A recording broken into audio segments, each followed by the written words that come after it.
আজকে আমাদের ছাত্রী সদস্য বিশিষ্ট একটি কমিটি আমরা পেয়েছি। এই কমিটি উপস্থাপন করব। কমিটি উপস্থাপন করার আগে যুব শক্তির বিষয়ে আমি কিছু কথা বলতে চাই। বাংলাদেশের যুবকদের জন্য বিশেষ কোনো স্পেস নাই, দেখি না।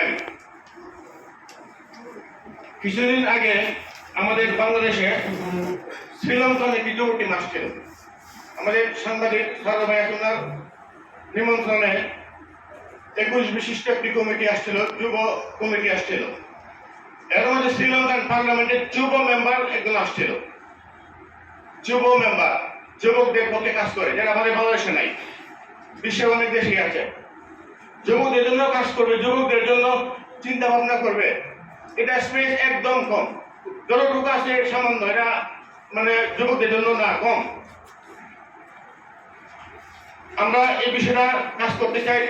আমরা আশা রাখবো বাংলাদেশও একদিন যুব পার্লামেন্ট মেম্বার হবে, যুব পার্লামেন্টে হবে, যুবকদের প্রতিনিধিত্ব থাকবে। শ্রীলঙ্কান পার্লামেন্টে আছে, আমরাও আশা করি আমাদের পার্লামেন্ট থাকবে। যুব শক্তি কিশোরগঞ্জ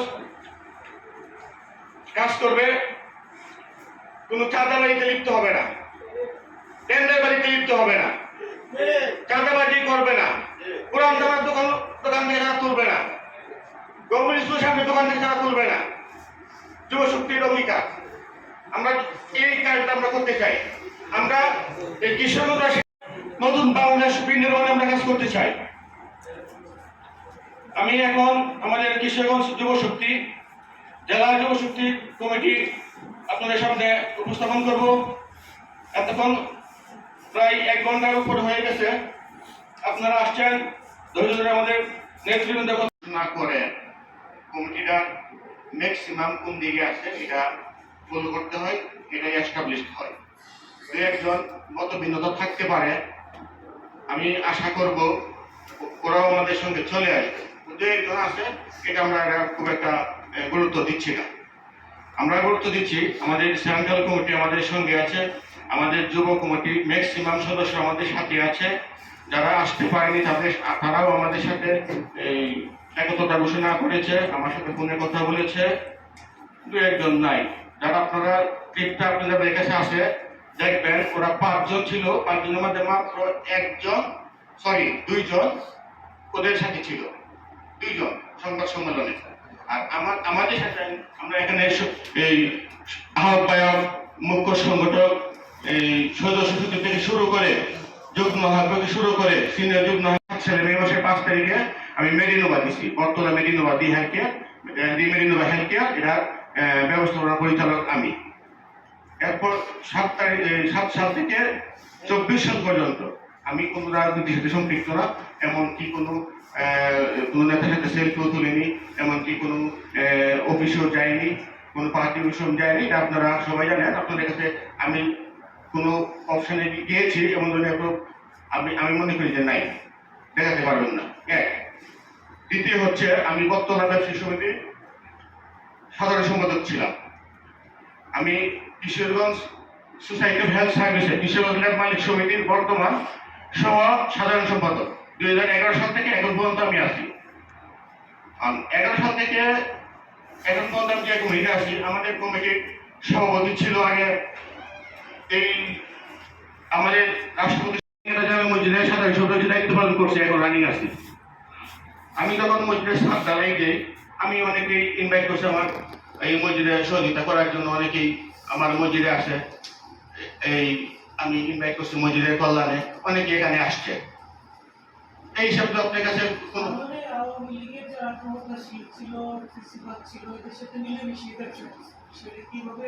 না, এরকম না। আমি আমার একা ব্যবসায়ী করছি, আমার সাথে কোনো পার্টনারশিপ ব্যবসা নেই, আমি একা। আমার একটাই ব্যবসা মেডিনোভা। 7 সালের পর থেকে আজকে এখন পর্যন্ত আমার দ্বিতীয় কোনো ব্যবসা নেই, আমার কোনো ঠিকাদারি ব্যবসা নাই, আমার কোনো আদার্স কোনো ব্যবসা নেই, আমার একটা ব্যবসা মেডিনোভা। এখন তো রাজনৈতিক দলের মধ্যে আপনি জড়িত হলেন, কেন জড়িত হলেন, কিভাবে আপনি জড়ালেন, কবে একটা রাজনৈতিক দল। আমি 24-এর আগে থেকেই আন্দোলনের সাথে সম্পৃক্ত ছিলাম, ছাত্রদের সাথে সম্পৃক্ত ছিলাম, এমনকি আমার ছেলেকে নিয়ে আমি উপস্থিত ছিলাম। আমার ছেলেও আছে, এখানে উপস্থিত আছে। আমি চাই নতুন বাংলাদেশ বিনির্মাণে যে ছাত্র আন্দোলন করছে আমি সম্পৃক্ত ছিলাম। আমি তো ছিলাম, আমার ভিডিও আছে, আপনাদেরকে দিয়ে দেবেন, ইনশাল্লাহ নিয়ে নেবেন। ছাত্র আন্দোলন করছে, ফ্যাসিস্ট দূর করছে, ফ্যাসিস্ট চলে যাবে, ছাত্রদের আন্দোলনে ছিলাম। পরবর্তী যখন এনসিপি দল গঠন করে, আমি মনে করছি যে আমার নীতি, আমার নৈতিকতার সাথে যারা নতুন বাংলাদেশে আন্দোলন করছে তাদের সাথে আমার রাজনীতিতে যাওয়া উচিত। নতুন বাংলাদেশ বিনির্মাণের স্বার্থে আমার কাজ করা উচিত, এই জন্য আমি আসছি।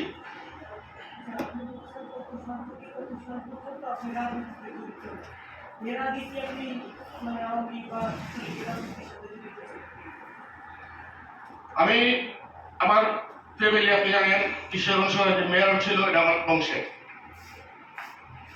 আমাদের বংশের। এটা লুকোনোর কিছু নাই, আপনারা সবাই কিশোরগঞ্জে আমার চাচাতো ভাই হয়। আমি আমার ভাই অস্বীকার করতে পারবো না, অস্বীকার করবো না। এখন আমাকে যদি আপনারা আওয়ামী লীগ বলেন, আমি আওয়ামী লীগ। যদি আমাকে আমার আওয়ামী লীগ না বলেন, আমি আওয়ামী লীগ না।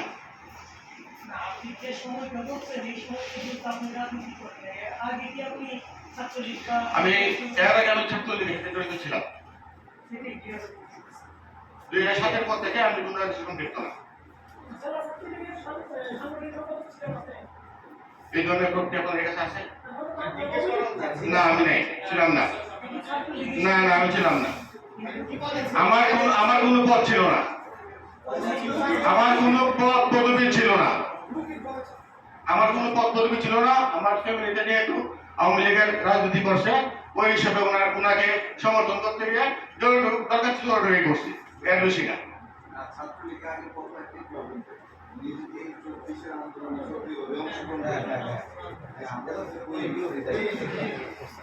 চব্বিশে আন্দোলন করছি, আমার কাছে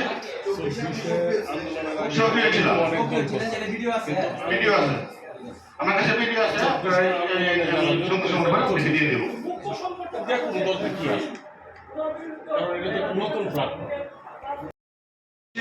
বিভিন্ন সেবা, কৃষি এর সাথে জড়িত, পশু এর সাথে জড়িত, এলাকার কৃষকদের স্বার্থে বিভিন্ন প্রোগ্রামে দায়িত্ব হয়েছে। প্রোগ্রামে যাওয়ার কারণে হয়তো বা তার দু একটা ছবি নেতার সাথে থাকতে পারে, এই বিষয় তো কোনো প্রতিবিধা ছিল না, সে আমার কাছে ক্লিয়ার করছে। এখন আমি বিষয়টা নিশ্চিত জানছি। একটা বাজার যখন যারা নেই, কিন্তু ওনার বক্তব্য বলে গেছেন যে উনি যারা নিচ্ছেন দীর্ঘদিন, সেই ক্ষেত্রে আপনি এই 17 বছরের আওয়ামী লীগের সময় একটা লোক যখন বাজার কন্টিনিউ যারা নেয়, এই লোকটা তো কোনো না কোনোভাবে অবশ্যই লিঙ্কেজ ক্ষমতাসীন পার্টি, কোনোভাবে সম্ভব। এই বিষয়টা আমাদের মুখ্য সংগঠক আপনাদেরকে ক্লিয়ার করে দেবে, সেটা আমাদের মুখ্য সংগঠক আপনাকে ক্লিয়ার করে দেবে। আমি আমার কথা শেষ করছি, এখন আমি আমার বক্তব্য শেষ করে দেব। শেষ করে আরেকটা বিষয় আপনারা অভিযোগ করছেন, হ্যাঁ, আমরা কিন্তু এখানেও কিছুটা প্রতিদ্বন্দ্বী শুনতে পাচ্ছি। আপনি বঙ্গবন্ধু বলতে পারেন, শেখ মুজিব বলতে পারেন, যে নাম ইচ্ছা বলতে পারেন। যখন বঙ্গবন্ধু বলা হয় তখন এটা অনেকটাই কিন্তু অন্তর থেকে হবে। এবং আপনার যে সিনিয়র যে মহাসচিব আফসার মিয়া, উনি কথা বলতে বঙ্গবন্ধু উচ্চারণ করছে, সেক্ষেত্রে কিন্তু মনে হয় যে ওনার মানে এটা অন্তরে লালন করা। হ্যাঁ, এটা কিন্তু পরবর্তীতে এসে কিন্তু বঙ্গবন্ধু উচ্চারণ করেন নাই, শেখ মুজিবুর রহমান উচ্চারণ করেন। এখানেও কিন্তু ওনাদের যে কমপ্লেন, এই কমপ্লেনের কিন্তু কিছুটা মানে পূর্বাভাস মানে মিলে আর উনি ওনার বক্তব্যটা পাঞ্চ করে এক্সপান্স করছে। এক্সপান্স কি আপনি যখন লাইভে কথা বলেন, এখানে কিন্তু অনেক জায়গায় অনেক